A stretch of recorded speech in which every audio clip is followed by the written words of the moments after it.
ನಮಸ್ಕಾರ. ನೀವು ನೋಡುತ್ತಿರುವುದು ರಾಯಚೂರು ನ್ಯೂಸ್ 007ಗೆ ಸ್ವಾಗತ. ಕ್ಷಣ ಕ್ಷಣದ ನ್ಯೂಸ್ ವೀಕ್ಷಿಸಿ, ಪ್ರೋತ್ಸಾಹಿಸಿ. ಅದೇ ರೀತಿಯಾಗಿ ಲೈಕ್ ಮಾಡಿ, ನಿಮ್ಮಲ್ಲಿರುವ ಪ್ರತಿ ವಾಟ್ಸ್ಆಪ್ ಗ್ರೂಪ್ಗೆ ಶೇರ್ ಮಾಡಿ.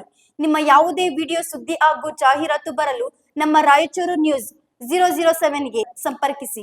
4 ವರ್ಷದ ಬಾಲಕನ ಮೇಲೆ ಬೀದಿ ನಾಯಿ ದಾಳಿ.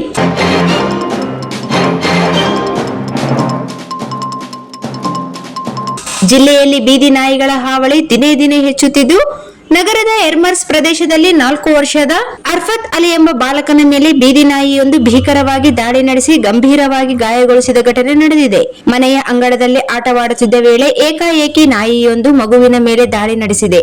ಮಗುವಿನ ಕಿರುಚಾಟ ಕೇಳಿ ಪೋಷಕರು ತಕ್ಷಣ ಧಾವಿಸಿ ನಾಯಿಯಿಂದ ರಕ್ಷಿಸಿದ್ದಾರೆ. ಗಂಭೀರವಾಗಿ ಗಾಯಗೊಂಡ ಬಾಲಕನನ್ನು ಹೆಚ್ಚಿನ ಚಿಕಿತ್ಸೆಗೆ ರಿಮ್ಸ್ ಆಸ್ಪತ್ರೆಗೆ ದಾಖಲಿಸಲಾಗಿದ್ದು, ಚಿಕಿತ್ಸೆ ಮುಂದುವರೆದಿದೆ ಎಂದು ತಿಳಿದು ಬಂದಿದೆ. ಘಟನೆಯ ಬಳಿಕ ಸ್ಥಳೀಯ ನಿವಾಸಿಗಳಲ್ಲಿ ಆತಂಕ ಮನೆ ಮಾಡಿದ್ದು, ಬಡಾವಣೆಯಲ್ಲಿ ಬೀದಿ ನಾಯಿಗಳ ಹಾವಳಿ ಮಿತಿ ಮೀರಿದೆ ಎಂದು ಸಾರ್ವಜನಿಕರು ಆಕ್ರೋಶ ವ್ಯಕ್ತಪಡಿಸಿದ್ದಾರೆ. ಮಕ್ಕಳ ಸುರಕ್ಷತೆಗಾಗಿ ಮಹಾನಗರ ಪಾಲಿಕೆ ಅಧಿಕಾರಿಗಳು ತಕ್ಷಣ ಕ್ರಮ ಕೈಗೊಂಡು ಬೀದಿ ನಾಯಿಗಳನ್ನು ಹಿಡಿದು ಬೇರೆಡೆಗೆ ಸ್ಥಳಾಂತರಿಸಬೇಕು ಎಂದು ಒತ್ತಾಯಿಸಿದ್ದಾರೆ.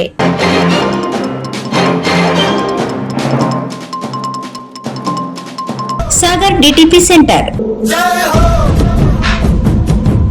ಹಲೋ ಸಂಪಾದಕರೇ, ನೀವು ಪತ್ರಿಕೆ ಡಿಟಿಪಿ ಆಪರೇಟರ್ ಹುಡುಕುತ್ತಿದ್ದೀರಾ?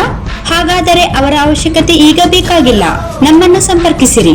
ಇಂದೇ ನಿಮ್ಮ ಪತ್ರಿಕೆಯ 4 ರಿಂದ 6 ಪುಟಗಳವರೆಗೆ ನಿಮ್ಮ ಪತ್ರಿಕೆಯ ಪುಟ ವಿನ್ಯಾಸವನ್ನು ಮಾಡಿಕೊಡಲಾಗುವುದು. ನಿಮ್ಮ ಯಾವುದೇ ಜಿಲ್ಲೆ ಇರಲಿ, ಯಾವುದೇ ತಾಲೂಕಿರಲಿ, ನಿಮ್ಮ ಭಾಗದ ಸುದ್ದಿಗಳನ್ನು ಹಾಕಿ 4 ಪುಟಗಳ ಡಿಟಿಪಿ ಕಡಿಮೆ ದರದಲ್ಲಿ ಮಾಡಿಕೊಡಲಾಗುವುದು.